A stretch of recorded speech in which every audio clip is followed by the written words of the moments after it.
নমস্কার, স্পটন নিউজে আপনাদের সবাইকে স্বাগত। আর এই মুহূর্তে আমার সঙ্গে রয়েছেন প্রশান্ত চক্রবর্তী। প্রশান্তদাকে নিয়ে আলাদা করে পরিচয় করিয়ে দেওয়ার কিছু নেই। স্পটন নিউজ যারা প্রতিনিয়ত দেখেন, বিশিষ্ট প্রাক্তন ফুটবলার প্রশান্ত চক্রবর্তীকে সবাই জানেন। প্রশান্তদা, আইএসএল শুরু হয়ে গেছে। আইএসএলে এরপরে 22 তারিখ 23 তারিখে পরপর দুদিন কেরালার সঙ্গে মুখোমুখি হচ্ছে অ্যাওয়ে ম্যাচে ইস্ট বেঙ্গল, আর হোম ম্যাচে নর্থ ইস্ট, আবার সেই নর্থ ইস্ট যারা ডুরান্ড চ্যাম্পিয়ন হয়েছিল মোহনবাগানকে আজকে, তাদের সাথে মুখোমুখি হচ্ছে। লাস্ট ম্যাচে কেরালা পাঞ্জাবের সঙ্গে মুখোমুখি হয়েছিল, সেখানে 1 গোলে পরাজিত হয়েছিল। লুকা মাচকেন গোল করেছিল। আর ইস্ট বেঙ্গলও তাদের প্রথম ম্যাচে পরাজয়ের সম্মুখীন হয়েছিল। এরপরে কেরালা আর ইস্ট বেঙ্গল মুখোমুখি, মোহনবাগান নর্থ ইস্ট মুখোমুখি। এই দুটো ম্যাচ তুমি কীভাবে বিশ্লেষণ করছো? দেখো, সব থেকে ইম্পর্টেন্ট ছিল ইস্টবেঙ্গলের প্রথম ম্যাচটা যদি অ্যাওয়ে ম্যাচ ছিল, তো এখানে যদি ইস্টবেঙ্গল 1 পয়েন্টও নিয়ে আসতে পারতো, সেটা ইস্টবেঙ্গল টিমের জন্য খুব ভালো হতো। এনিওয়ে ফার্স্ট হাফটা লড়াই করেছে, ছোটো ছোটো মিস্টেক করেছে, ডিফেন্স লাইনটা একদম খেলতে পারিনি। হিজাজি মায়েরকে আমার এই ফার্স্ট টাইম খুব নড়বড়ে লেগেছে। আর ডাবল স্ট্রাইকার ফরেন প্লেয়ার নিয়ে খেলছে হেক্টর উস্তে। ঠিক আছে, আমার মাহেন্দ্রি তালাল যেটা সব থেকে মেন প্লেয়ার হিসেবে ধরা হচ্ছিল, তাকে করে পরে আনা হয়েছে, কিন্তু জানি না কেন সেও যেন মনে হচ্ছে ছন্দ পাচ্ছে না। দিয়ামান্তে কোচও একই। অর্থাৎ প্রথম ম্যাচে আমার মনে হয়েছে যে যত ম্যাচ যাবে বা যত দিন যাবে, তত এই দলটাই হয়তো ভালো পারফরমেন্স করবে। প্রথম ম্যাচ সবসময় ফার্স্ট ম্যাচ ক্রুশিয়াল বলেই ধরা হয়, কারণ খেলোয়াড়রা একে অপরকে চিনতে চিনতেই একটা সময় চলে যায়।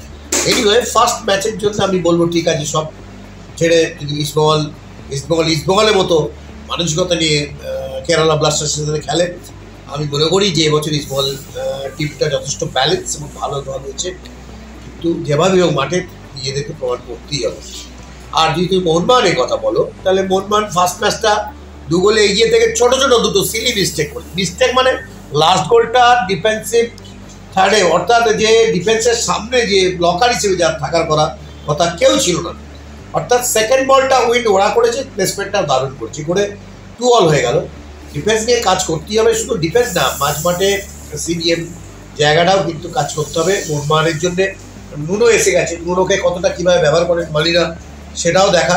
পর্তুগালের স্পোর্টিং ক্লাব লিসবন থেকে ইউথ থেকে উঠে আসা, অস্ট্রেলিয়া মেলবোর্ন এফসিতে খেলা প্লেয়ার, ভালো কোয়ালিটি প্লেয়ার শুনেছি। তো তাকে ইমপ্লিমেন্ট করতেই হবে ইমিডিয়েটলি। ডিফেন্সটাকে আরও বেশি সংবদ্ধতা দেখাতে হবে। এছাড়াও মোহনবাগান টিমে অনেক বৈচিত্র্য, অনেক ভালো ভালো খেলোয়াড় আছে, ম্যাকরানার আছে। তো যাই হোক, মোহনবাগান যদি ফার্স্ট ম্যাচ ভুলে সেকেন্ড ম্যাচটা ঝাঁপায়, নর্থ ইস্টেও যথেষ্ট ভালো দল এবারে ডুরান্ড চ্যাম্পিয়ন হচ্ছে। কিন্তু দল হিসেবে মোহনবাগান দল অনেকটাই এগিয়ে, কিন্তু মাঠে কারা পারফরমেন্স করে এগোবে সেটাই দেখার। আমি মনে করি ফার্স্ট ম্যাচের ছোটো ছোটো ভুলগুলো কারেকশন করে নিয়ে সেকেন্ড ম্যাচে অল আউট নর্থ ইস্টের বিপক্ষে ছাপিয়ে 3টে পয়েন্ট তুলে নেওয়াই হচ্ছে মোহনবাগানের উচিত হবে। কারণ এই শুরুর দিকের পয়েন্টগুলো কিন্তু শেষে গিয়ে ক্যারি ফরওয়ার্ড হবে। হয় দেখা যাক কী হয়। আমি চাই যে কলকাতা 2 দলই জিতুক, কিন্তু ইস্টবেঙ্গল আগের ম্যাচটা সেইভাবে পারিনি, মোহনবাগান ড্র করেছিল, মোহনবাগান হারিনি। মোহনবাগান যে পরের ম্যাচটা জিতে তাদের টিমে অনেক বেশি ছন্দ এবং দলবদ্ধতা চলে আসবে বলে আমার মনে হয়।